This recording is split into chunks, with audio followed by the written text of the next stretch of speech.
1974 թվականին Տոկիոյում կայացած երրորդ միջազգային երաժշտական փառատոնում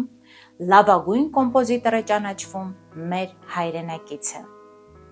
Ժյուրին ղեկավարում էր Ֆրենք Սինատրան, որը նրա երկրպագուն էր, իսկ երգը Սատանայի անիվն է, որը մենք ճանաչում ենք Դեսպասիր մուլտֆիլմից։ Այդ ժամանակաշրջանի յուրաքանչյուր երեխա գիտի այս երգը։ Բարև ձեզ, ձեր հետ Վարդուհի Սարգսյանն է, դուք T-Stories from Վարդարթակում եք։ Այսօրվա հերոսին ճանաչում եք բոլորդ։ Когда появится шеф, в последний момент.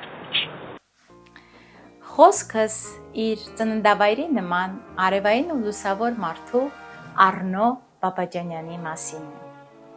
Երբ Արնոն 10 տարեկանում գրեց իր առաջին մարշը, ոչ ոք չէր կարող իմանալ, որ կոմպոզիտորին ճանաչում են բերելու ոչ թե սիմֆոնիաները, որոնցից մեկի հերոսական բալադայի համար նա արժանացել է Ստալինյան մրցանակի, այլ երգերը, բոլորիս համար հոգեհարազատ, բոլորիս սրտից բխող, որոնցից մեկն էլ Միշտապիրը Միրեի Մadzեի կատարմամբ հնչում է Ֆրանսիայում, հայ կոմպոզիտորի ոգին փոխանցելով ֆրանսիացիներին։ Մի առիթով կոմպոզիտորն ասել է, որ ինքը չի ցանկանում ստեղծել փառահեղ գործ, ինքը ընդամենը ցանկանում է երաժշտությունը հասցնել ժողովրդին։ Դրա համար այն պիտի լինի հասկանալի, արտահայտի զգացմունքներ, գովերքի սերը, երջանկությունը եւ ինչու՞ չէ պատմի տխրության մասին։ Ու երբ Արնո Բաբաջանյանին հրավիրեցին կինոստուդիան, առաջին սիրո երգը ֆիլմի համար երգ գրելու նա արդեն 5 ֆիլմերի երաժշտության հեղինակ էր, բայց երգ գրում էր առաջին անգամ, որը մեծ ժողովրդական ճանաչում բերեց կոմպոզիտորին։ Իմ Երևանը մեր քաղաքի ոչ պաշտոնական հիմնն է, ապացույց, որ դարերից եկող այս քաղաքը միշտ լուսավոր մտքի, նոր սկսումների, երիտասարդության քաղաք է։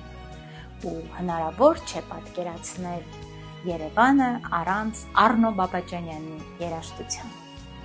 Այս առիթով Արնո Բաբաջանյանը մի հիշողություն ունի, երբ նա այցելել է Տոմսկ ու լսել, թե ինչպես երկու ռուս աղջիկ երգում են Իմ Երևանը եւ առանձնահատուկ հպարտություն ապրել մայրաքաղաքի համար։ Մի ստեղծագործություն էլ դարձել է Մոսկվայի երգը։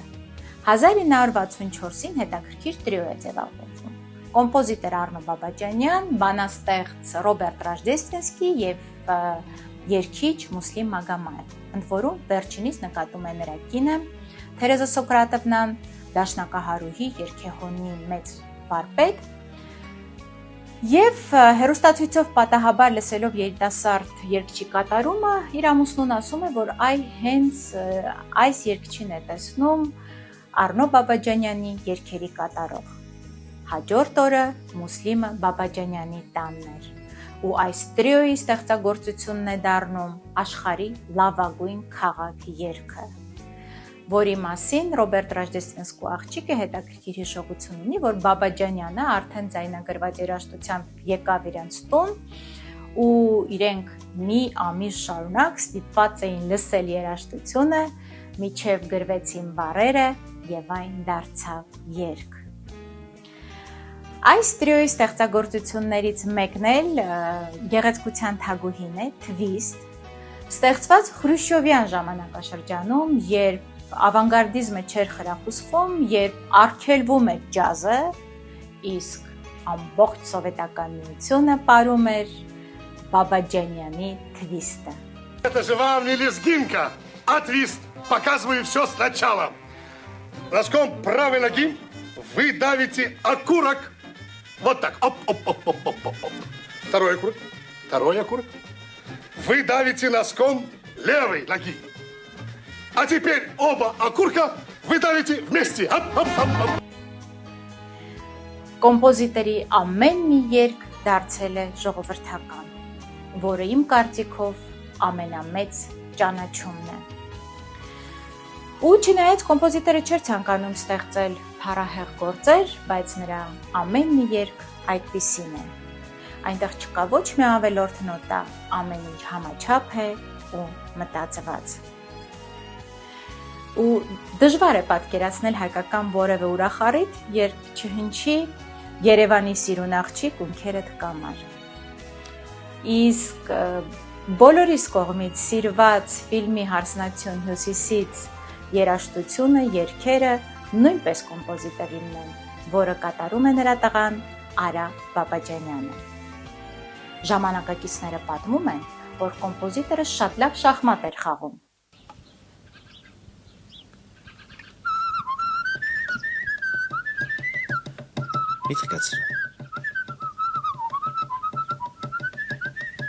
Մի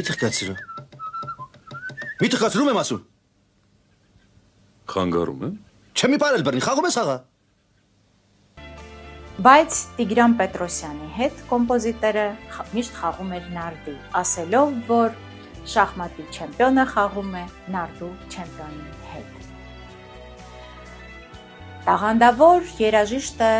երաժշտություն էր տեսնում այնտեղ, որտեղ որ մեր սովորական մարդու ականջը չի կարող այլ ընկալել լսել։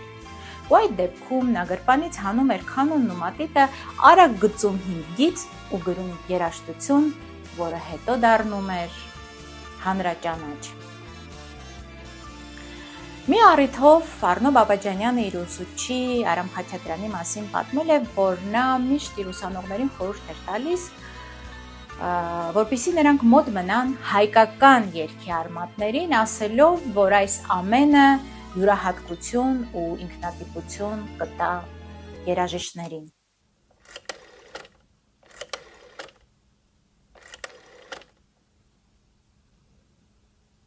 Алло, Ларису Ивановну хочу. Это Валико из Тбилиси. Հայ ես։ Արմենին։ Нет, грузин. Այսպիսի մի դրվագ է հիշում կոմպոզիտորի իր կյանքից, երբ նա այցելել է Արամ Խաչատրյանին ու տեսել, թե նա ինչպիսի ինքնամոռացությամբ ու հիացմունքով է լսում Սայաթ-Նովա ու դիմել է Արնո Բաբաջանյանին ասելով. պատկերացնում ես, ինչպես կարելի է նման երգ ստեղծել։ Այս բառերը արտասանել է ինքը Արամ Խաչատրյանը։ Ես այսօր հաճույքով ցանկանում եմ արտասանել այս խոսքերը Արնո Բաբաջանյանի մասին։ Պատկերացնում եք, ինչպես կարելի է նման երգ ստեղծել։ Մեր ժողովուրդը միշտ հարուստ է տաղանդներով ու ամեն ժամանակաշրջան ունեցել է կունենա իր տաղանդներին։ Արնո Բաբաջանյանն էլ իր ժամանակաշրջանի տաղանդներ։ Նրա ապրած ու ստեղծագործած տարիները համընկնում են ինչ-որ չափով նաև իմ կյանքի տարիների հետ, որի համար հպարտ եմ։ Բաժանորդագրվեք, լայքեք, սպասեք նոր հաղորդումների։ Ձեր հետ Վարդուհի Սարգսյանն էր, կհանդիպենք այստեղ Tea Stories from Վարդ հարթակում։